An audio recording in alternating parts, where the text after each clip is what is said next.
بالله من الشيطان اللعين الرجيم. بسم الله الرحمن الرحيم. اللهم صل على محمد وآل محمد وعجل فرجهم ولعن أعداءهم. صلى الله عليك يا أبا عبد الله، صلى الله عليك يا أبا عبد الله، صلى الله عليك يا أبا عبد الله. قلنا أن الأمة ابتلشت بأولاد وأحفاد المراجع،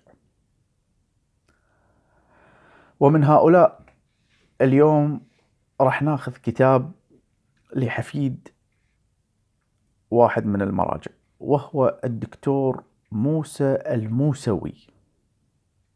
الدكتور موسى الموسوي، ولأن فضح المرجعية حتى تشوف أن يعني المخالفين محطينه الإمام المجدد موسى الموسوي. نقول لكم صلحوا أنفسكم عشان لا يلشطونكم النواصب، يلشطونكم ويلشطون فيكم. وصدقوني الجيل الجاي جيل واعي، جيل شباب الشيعة اللي راح يطلع الحين جيل واعي، مو جيل الثمانينات والتسعينات اللي كل شيء المرجع يقول راح يقول أوكي. في جيل الحين راح يطلع لكم يشوف الانترنت، يطالع الوثائق، يقرأ، يتعلم. مو الجيل اللي انتم كنتوا حاكرينه ومسوين يعني غسيل دماغ له. لا لا لا، قبل ماكو شيء. هذا نفس الخطيب اللي كل سنة يقعد معاه ويستمع له. الحين جيل جاي عنده تليفون ويدخل مواقع وأفكار جديدة وإلى آخره. فعدلوا أنفسكم أحسن لكم. هذا كتاب المتآمرون على المسلمين الشيعة. طبعا أنت الحين بتقول لي هذا كتاب مدعوم من المخالفين، أقول لك صحيح صحيح، حتى اللي طابعته مكتبة مدبولي، المكتبة المصرية المشهورة. لكن أنا بوريك أن هذا الحقائق اللي يذكرها، وأنا قلت لك أنك أنت تتعامل مع سلسلة إصلاح الخلل بتعامل المحقق اللي يدور أدلة وقرائن، وراح تشوف أن الكلام اللي يذكره راح تشوف محمود الغريفي ذكر جانب منه، كشمير ذكر جانب منه، المهتدي البحراني ذكر وغيرهم. فراح نيجي ونشوف مثلا على سبيل المثال يقول: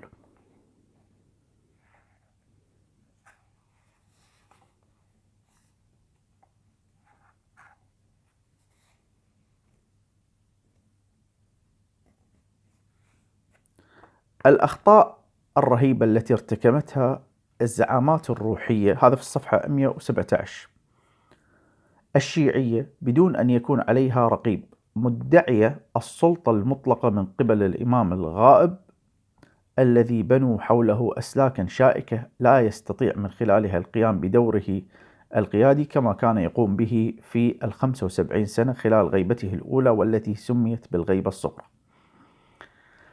أن نظرة فاحصة إلى المرجعية الشيعية التي بنت نفسها وكيانها على تطويق الغيبة تثبت لنا بكل وضوح التناقضات الغريبة التي تنبع من نقل صلاحيات الإمام المهدي إلى المجتهدين.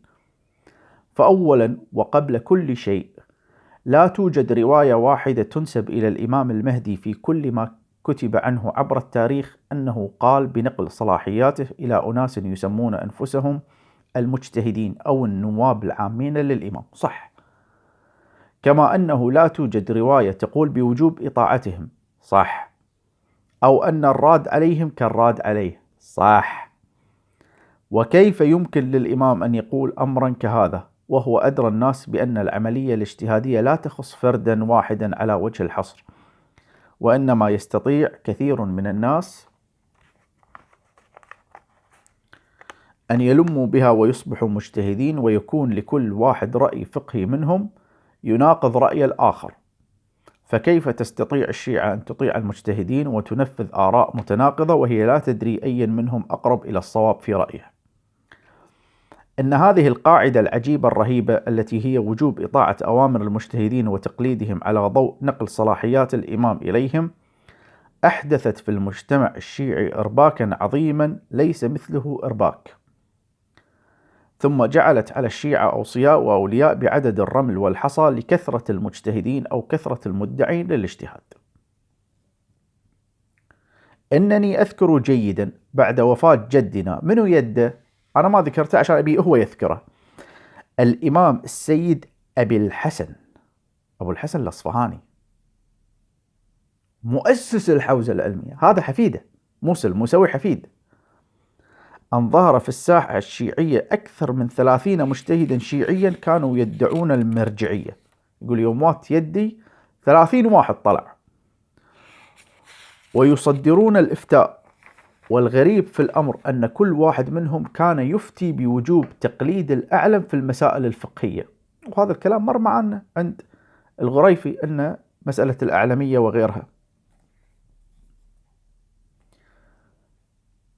ويعني هذا أن كل واحد من هؤلاء 30 كان يدعي أنه أعلم من غيره في الفقه، وأفعل التفضيل صفة لا تتحقق إلا في شخص واحد. لما تقول أعلم يعني ما في إلا أنت، ما في أعلم وأعلم، خلاص أعلم. فلا يمكن أن يكون الأعلم أكثر من شخص واحد، ولكن الفوضى التي كانت سائدة في المجتمع الشيعي قد أخلت لهم الجو، فاستغلوا هذه الفوضى أعظم استغلال. وكما هو المعروف أيضا أن مراجع الشيعة يتفقون فيما بينهم في حرمة البقاء على تقليد الميت، ويعني هذا أن على الشيعة أن يرجعوا إلى مجتهد حي عندما يموت مرجعهم، وبهذه ينتقل الشيعة من مجتهد إلى آخر. فلذلك لم نكن نستغرب أبدا تلك العبارات التي كانت تكتب على أغلفة الرسائل الفقهية التي تطبع في المجتمع الشيعي، وهي: فقيه العصر آية الله العظمى الأعلم الأورع الأزهد الفقيه الرباني زعيم الشيعة ومحيي الشريعة الإمام، إلى آخره. وكم كنت ولا زلت في حيرة من أمر قوم يؤلفون كتبا باسم الله وللواجب الديني والشرعي، وهم يضعون لأنفسهم هذه الفضائل العظام ويطبعونها على أغلفة كتبهم، والله تعالى يذكر رسوله بجملة واحدة: محمد رسول الله.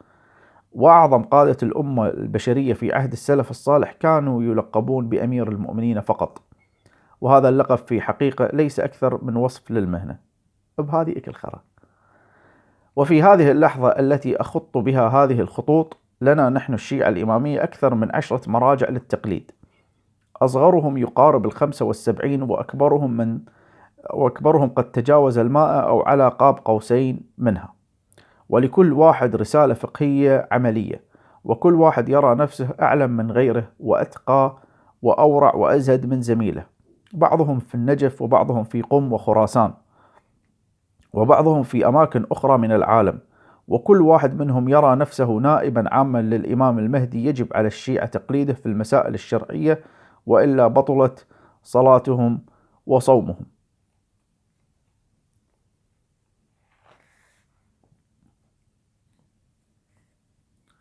والسؤال الذي يطرح هنا نفسه هنا: ما بال هؤلاء القوم يسعون إلى هذه المرجعية ويسيرون وراءها ويبذلون قصارى الجهد لتصدرها؟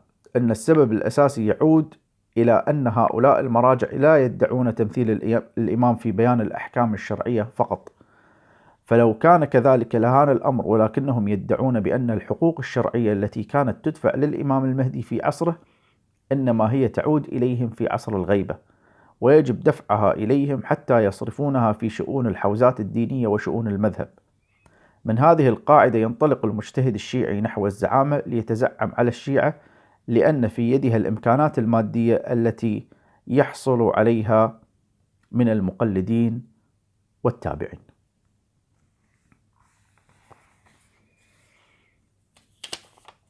في مقالة مهمة جدا كتبها هو تحت عنوان المرجعيتان في الميزان، السنية والشيعية، فيقول: نختم هذا الفصل المرجعيتان لنبين المبادئ والأهداف والفوارق بين هاتين المرجعيتين. إن من أهم الأخطاء الشائعة التي أشرنا إليها باقتضاب هو ما عرف عن الشيعة بأن باب الاجتهاد مفتوح عند فقهائهم، وكما قلنا فإن هذا الادعاء تمويه قام به مشايخنا للسيطرة على العوام، وحملهم على تبعيتهم ما دامت السماوات والأرض. فالفقيه الشيعي لا يختلف عن الفقيه الحنفي أو الشافعي أو غيرهم من أصحاب المذاهب الكبرى. طبعا الشيعة متأثرين بالشافعي بشكل عجيب جدا، حتى كلمة إنه والله الشافعية أقرب الناس لنا، لا، إحنا أقرب الناس للشافعية، مو الشافعية أقرب الناس لنا.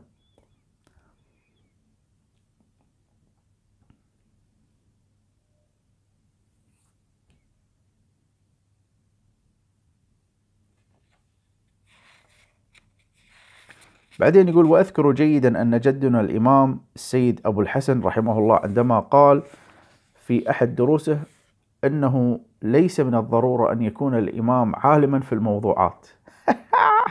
خوش عقيدة حق يدك، خوش عقيدة. الإمام اللي يعني الدنيا وما فيها كالجوزة بين يديه مو لازم يعرف، بل يكفي علمه بالأحكام. حدثت ضجة كبرى ضد رأيه، وطغى على مجلس الدرس هرج ومرج، وقيل وقال، ودهش الحاضرون كيف أن الإمام الأكبر يقول كلاما بهذه الخطورة. ومقاله كان يعني أن الاعتقاد بعدم معرفة الإمام بعلم الخياطة أو علم الهندسة والزراعة والكيمياء والطب لا يعتبر خروجا عن العقيدة، ما دمنا نعتقد أنه عالم بالأحكام الإلهية، إلا أن هذا الكلام لم يرضي الأكثرية من مشايخنا. يا جماعة شو نسوي إذا هذه عقيدة مؤسس الحوزة العلمي؟ يعني عندنا مؤسس حوزة مثل الطوسي متأثر بالشوافع، وعندنا هالحمار هذا اللي كذي مخه. يعني لو أنا أجيب عيوز الحين، أروح حق عيوز قاعدة جنوب العراق تبيع لبن، أقول لها يمه الإمام يعرف يخيط، أنا متأكد إنه راح تقول لي يمه هو كل شيء يعرف، هو شنو الشيء اللي ما يعرفه؟ والحمار هذا مجلس الدرس العلمي ماله وهو الإمام الأكبر ويزقلك زقه الكبر. وين تبون الله يوفقنا؟ مو أكو توفيق إلهي، أكو سلب توفيق. ما إذا واحد يزقلك زقه الكبر شنو تتوقع؟ مو أقول لكم لو قاعد وراقص له على ديسباسيتو أحسن له، قسما أحسن له من لو أنه يزقلك هالزقة هذه. استغفر الله ربي وأتوب إليه.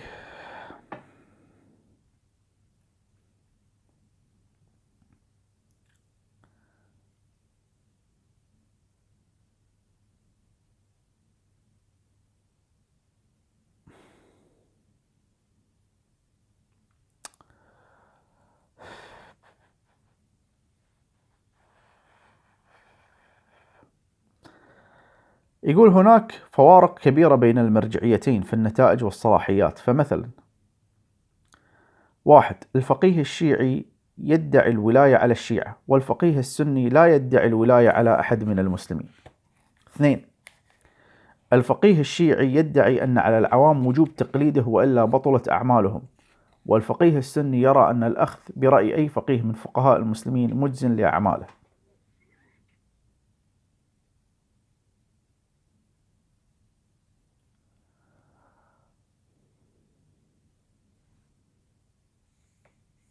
أكو كلام خرط يعني يمدح ويطبل في علماء، هذا ما لنا شغل فيه، احنا نبي نصلح خلل اللي عندنا.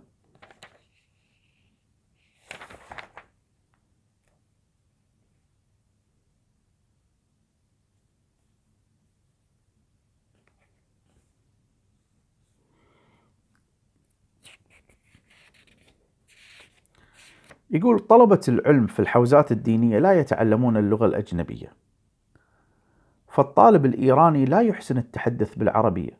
مراجع ما يتحدثون باللغة العربية. روح شوف إسحاق الفياض شلون يتحكى، روح شوف بشير النجفي شلون يتحكى. والعربي لا يعرف شيئا عن الفارسية، أما الهندي فلا يعرف شيئا عن اللغتين إلا بمقدار ما يرتبط بدروسه الدينية. ومع أن لغة الدراسة عندنا هي اللغة العربية، لأن النصوص عربية، مو أنتم تقولون إحنا ندرس علوم أهل البيت، علوم أهل البيت هي بأي لغة؟ بالفارسي، يعني هم ذكروا الروايات.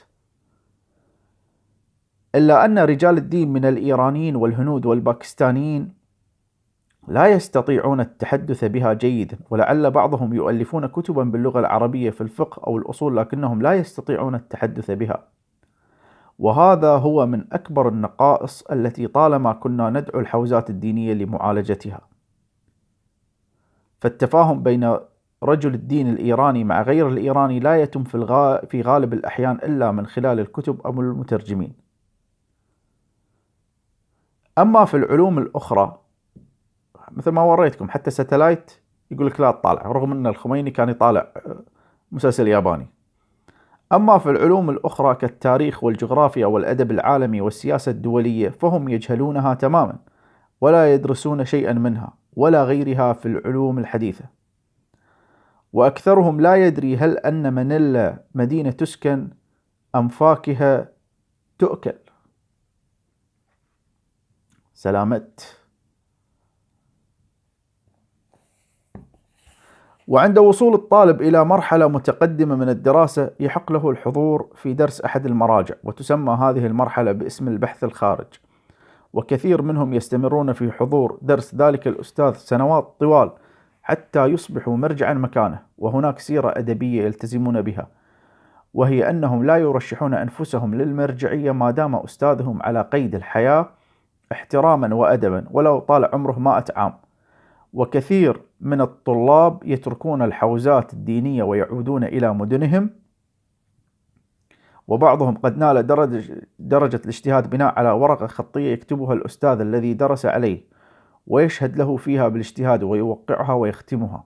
وبعضهم لا ينال تلك الدرجة ويصبحون عند عودتهم إلى بلدهم مشايخ في المساجد أو المدارس. هؤلاء يلعبون دورا أساسيا في تعيين مراجع الشيعة. فلذلك ترى أن بعد وفاة المرجع غالبا يرشح العشرات من المجتهدين أنفسهم للمرجعية، وكل مرشح ينال نصيبا من المقلدين، وهذا الترشيح يتم من قبل مشايخ المدينة، فكل واحد منهم يعين ويرشح مجتهدا، ويرجع أهل مدينته إلى ذلك المرشح. فلذلك يحدث غالبا أن يتزامن عشرات المجتهدين في المجتمع الشيعي في عصر واحد، ولكل واحد منهم أتباع ومريدون. وعندما يموت أحد المراجع يرجع مقلدوه إلى مجتهد آخر، وهكذا يلعب الموت دوره.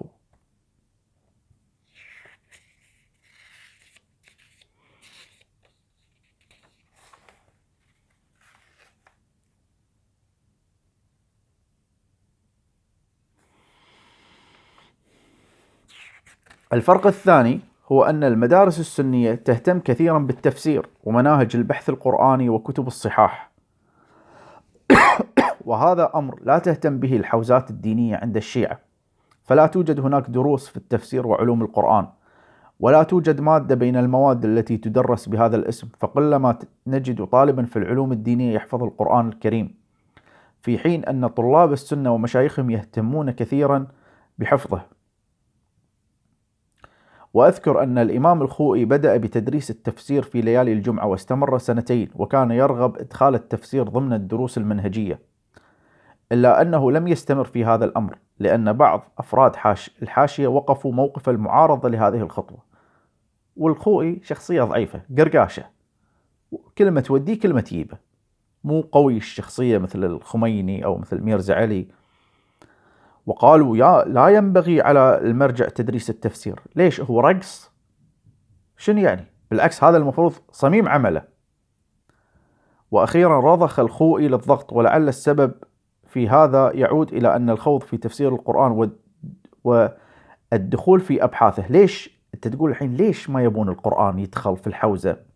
هو يجاوبك أن الخوض في تفسير القرآن والدخول في أبحاثه ينسف نسفا قاطعا كثيرا من البدع التي ألصقت بعقائدنا نحن الشيعة الإمامية في ظل المؤامرة التي أشرنا إليها، لأن نصوص القرآن الكريم تقف حاجزا ورادعا في قبول كثير من البدع التي يرتزق منها مشايخنا.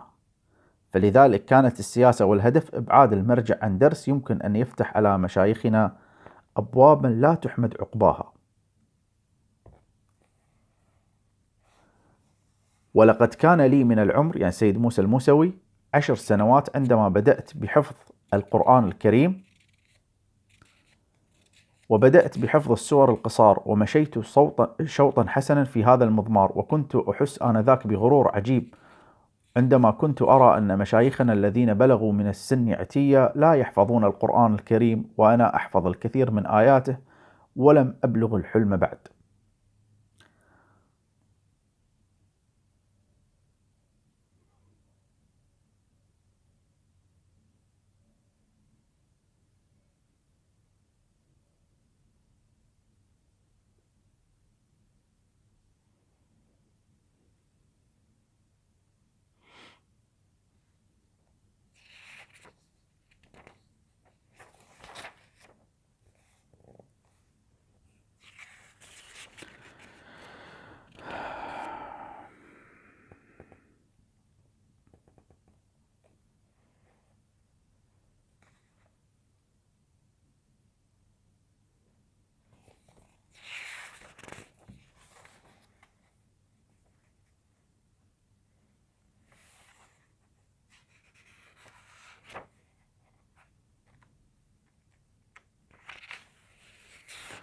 يقول: ومن أهم الأخطاء الموجودة في المرجعية الشيعية هي ربطها ماديا بعوام الناس، فالأموال التي تصل إلى المرجع إنما تصل إليه من العوام، وهذا هو السبب في جنوح المراجع لرغبات عوام الناس في غالب الأحيان، وهذه هي المصيبة الكبرى.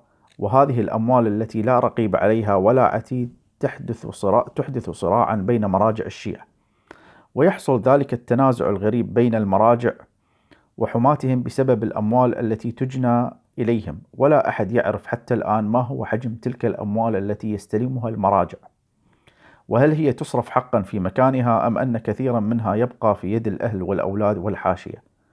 وسبب الصراع بين المجتهدين على المرجعية إنما هي هذه الأموال التي عليها يقوم أساس الزعامة الدينية، فبهذه الأموال يستطيع المرجع أن يحصل على مؤيدين ويقوم بمشاريعه الدينية التي يكون كثير منها في مصلحة زعامته. ولقد عاصرت مراجع كانت ميزانيتهم تعادل ميزانية الدولة، ماتوا وعليهم ديون كثيرة،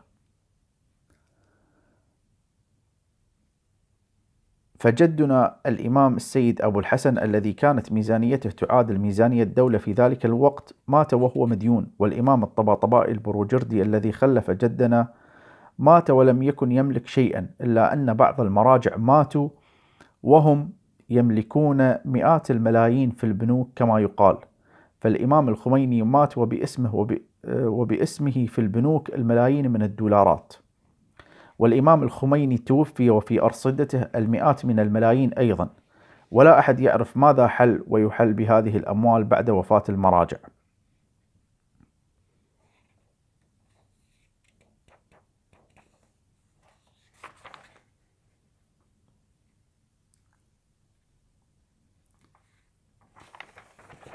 وقبل أن يصبح جدنا السيد أبو الحسن مرجعا للشيعة كان في النجف مرجعان معاصران، أحدهما مات ولا يملك شيئا، وهو الإمام محمد كاظم الخراساني الذي توفي عام 1339 هجري، وكان في الوقت نفسه زعيم الحركة الديمقراطية المسماة بالمشروطة في إيران.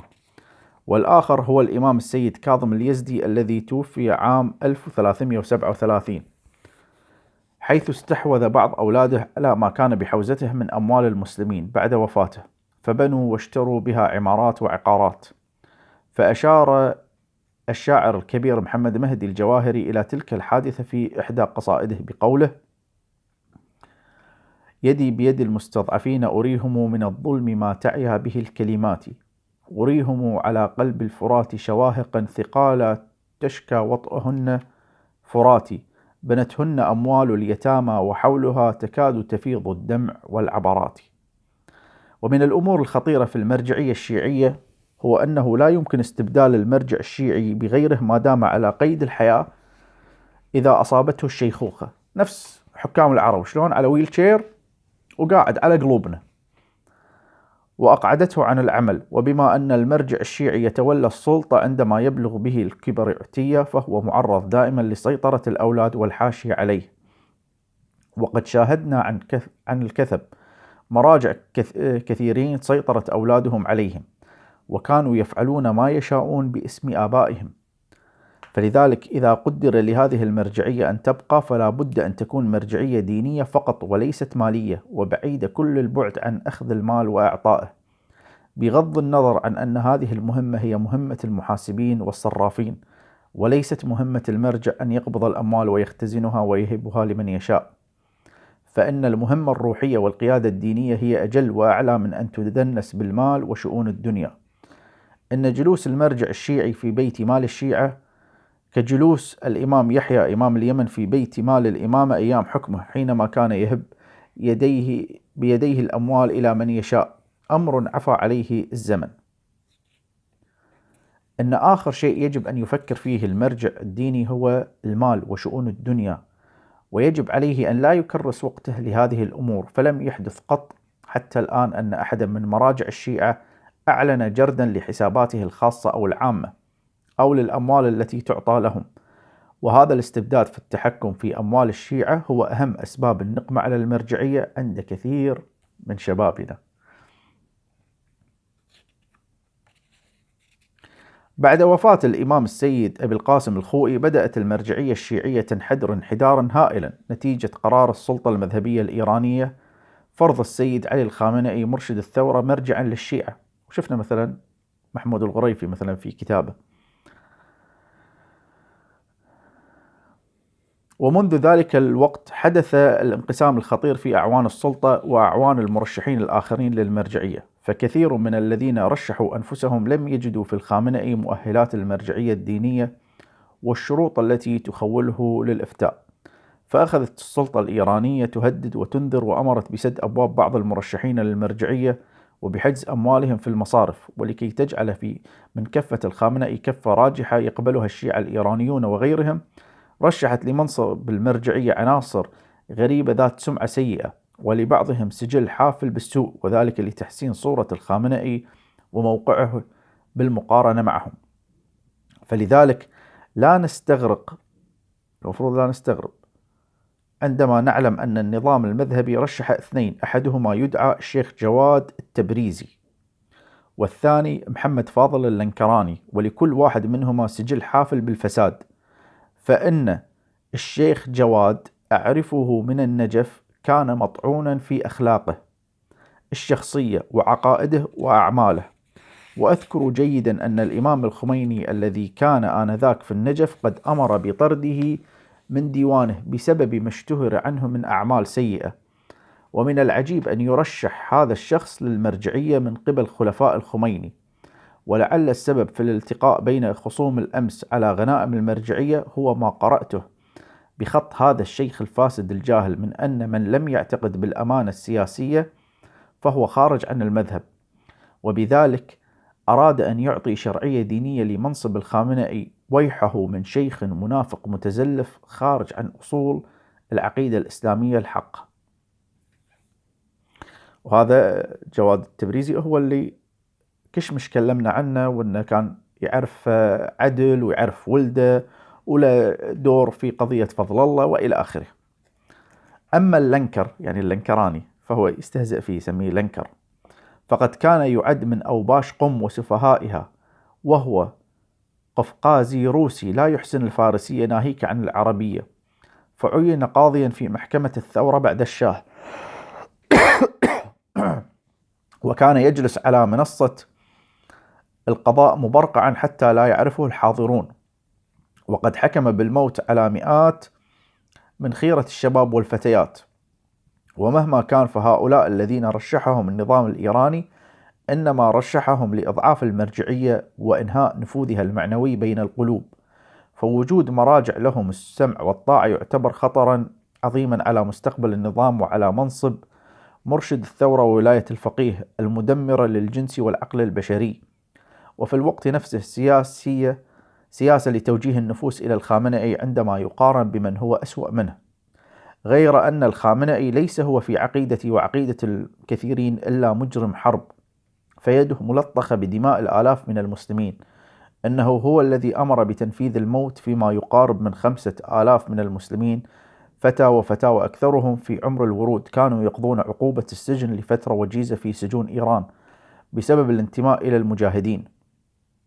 فلما اضطرت إيران بقبول وقف إطلاق النار في الحرب التي شنها صدام حسين المعتدي على إيران ظلما وعدوانا وحقدا، أراد النظام المذهبي الحاكم الذي كان رئيس جمهوريته آنذاك هو الخامنئي بعينه أن يصب جام غضبه لتلك الهزيمة على المستضعفين الذين كانوا في سجونه، فأمر بإعدام هؤلاء المسجونين فأعدموا في أقل من أسبوع، وهذا شيء يعرفه الجميع، فيا ويله من وقح يدعي الولاية ليس على الشيعة فحسب بل على المسلمين جميعا.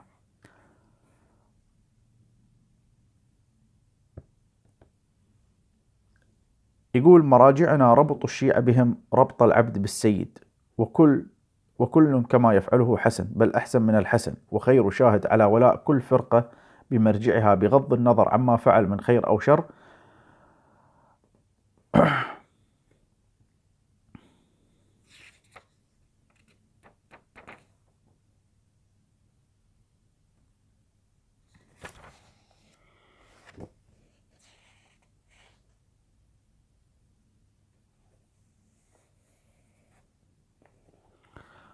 آخر عبارة نختم فيها يقول، وهو آخر عبارة في الكتاب، يقول ومن المفيد أن أسجل حديثا مع أحد أعلام الشيعة حول مواضيع كتاب المتآمرون، فعندما حار جوابا سألني بتلهف عظيم فماذا نستطيع أن نعمل؟ فأجبته، وهذا الجواب خطاب لجميع مشايخنا بلا استثناء: اتركوا الإمام المهدي بسلام، فكفاه ما لقى منكم من إيذاء واضطهاد، ارفعوا أيديكم عن الشيعة وأموالهم، فكفاهم ما دفعوا من ضريبة النفس والمال، لا تدعوا الولاية عليهم فقد كفاهم ما لقوا من الاضطهاد، اتركوا الإمام المهدي وشيعته المسلمين حيث وضعهم الله في موضع العز والكرامة، فلعل الله يغفر لكم ذنوبكم ويغفر لكم خطاياكم إنه تواب رحيم. هذا الكتاب منو اللي كاتبه؟ اللي كاتبه حفيد مرجع، وما رأينا ردود عليه. ما شاء الله النت مليان، الشيرازية مثلا يردون على الشيخ الغزي، الشيرازية يردون مثلا على الخامنائية، الخامنائية يردون على الشيرازية، بالبحرين يرشقون المتظاهرين. ما شفنا أحد رد على حفيد سيد أبو الحسن الأصفهاني. سنوات طويلة تطلع على الفقراء المساكين بس. كمل وياكم إن شاء الله في الحلقة القادمة، نسألكم الدعاء. هذا وصلى الله على محمد وآله الطيبين الطاهرين.